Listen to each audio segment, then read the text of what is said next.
Hello everyone, welcome to the Learning Cubicle. Right, before we proceed with the topic for today, let us first discuss an example. Okay, as you can see on the board, this is a table around which 4 friends are sitting facing the table. They are A, B, C and D. Right? Now, the person A has got a toy car in his hand with a key fitted to it. Okay? So, the person A puts the toy car on the table and winds the key and leaves it. Then, the car starts moving in this manner. Right? Now, the person D looks at the car and says that it's moving towards left. Then B says that no, it's moving towards right. Then the person C says, no, you both are wrong. It's coming towards me. Then the person A says that you're all wrong. It is going away from me, is what he says. So, who do you think is correct in this example? If you imagine yourself in those 4 friends' position, you must be thinking that all 4 of them are correct. Yes, you are absolutely right. The person is sitting over here, is observing it. So for him it is going towards left, and for him it is going towards right, and for him it's coming towards him, and for him it's going away from him. So for everyone, whatever everyone said, that's absolutely right. So, from whichever position they are observing the car, that position becomes a reference point.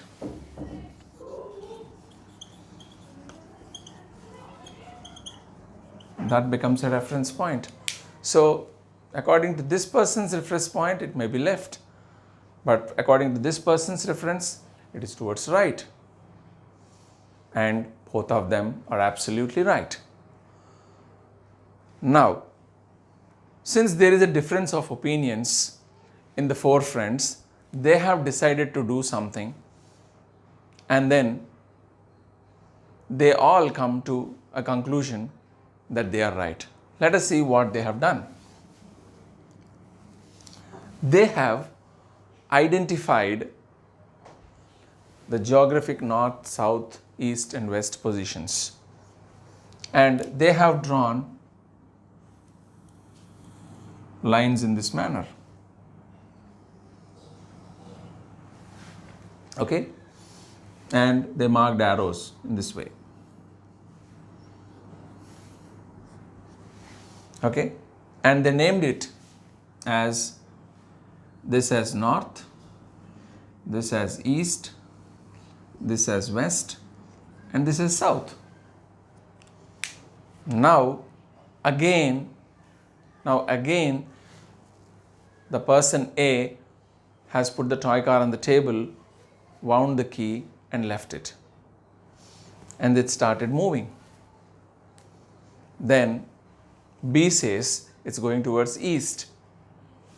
C and D and A all agree with him and they say, yes, it's going towards east. So we have marked the reference points already on the table. So everyone has agreed to the fact that it's going towards east. But in the previous case, there was no such reference point which is common to everyone. So that is why there was a confusion. So reference point is basically a point about which an object moves, or from which an object moves, or towards which an object moves. So if this reference point is common to everyone, then definitely there will not be any kind of confusion in the direction of motion of the object. Right. So that's about the reference point what we were talking about. Now, like for example, if you take any object, like for example, I am standing over here, okay, and there are things in this room like this board, what you can see over here, okay, or the ceiling of this room or the floor of this room. If I compare my position with these objects over here, my position is not changing. My position is not changing. So I am at rest. I am at rest. But if my position is changing, like for example, I am standing over here and this board, I am moving further. I am moving away. So when I am moving away, my position with respect to this board which is fixed over here is changing. So when it is changing, I am said to be in motion. Okay? So when the position of a body does not change with respect to its surroundings or with respect to a reference point, then we say that the body is at rest. And when the position of a body changes with respect to its surroundings, we say that the object is in motion. And that is what our chapter for today, or our topic for today, that is motion. Right? So it's basically the surroundings with which you compare the body, and we can say whether the body is at rest or is in motion. So as I mentioned earlier, when the position of an object does not change with respect to its surroundings, we say that the body is at rest. And when the position of a body changes with respect to its surroundings, we say that the body is in motion. Now, as I just mentioned now, that rest or motion, it depends upon the reference point or the surroundings of the body. With respect to that only, we can say whether the body is in motion or at rest.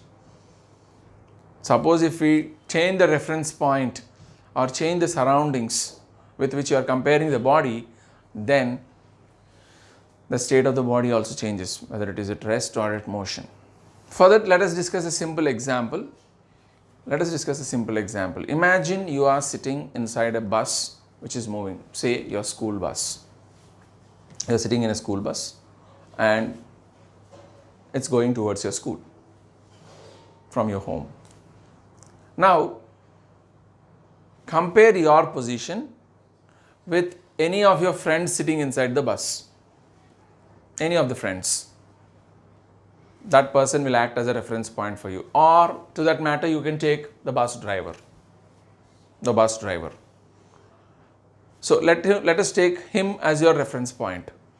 So when you compare your position with respect to the bus driver who is driving the bus, you are not changing your position, or your position is not changing. So you are obviously at rest, because your position is not changing with respect to that reference point or the person who you have taken. Not only the driver, the other people in the bus, the seats of the bus, the floor of the bus, the roof of the bus, anything that you take, your position is not changing. So you are at rest. But if you compare your position with the buildings on the roadside or the trees on the roadside, your position is changing. Means with respect to that one of the buildings on the road, if you take it as a reference point, that building will be there, but your position is changing. You are going away from the building. So your position is changing with respect to that building or that tree or whatever, a lamp post or a person standing in a bus stop. Any of these if you take, your position is changing, so you are in motion. In both the cases, you are only the subject, but you have changed the reference point or the surroundings with which you are comparing. In the previous case, it was the driver.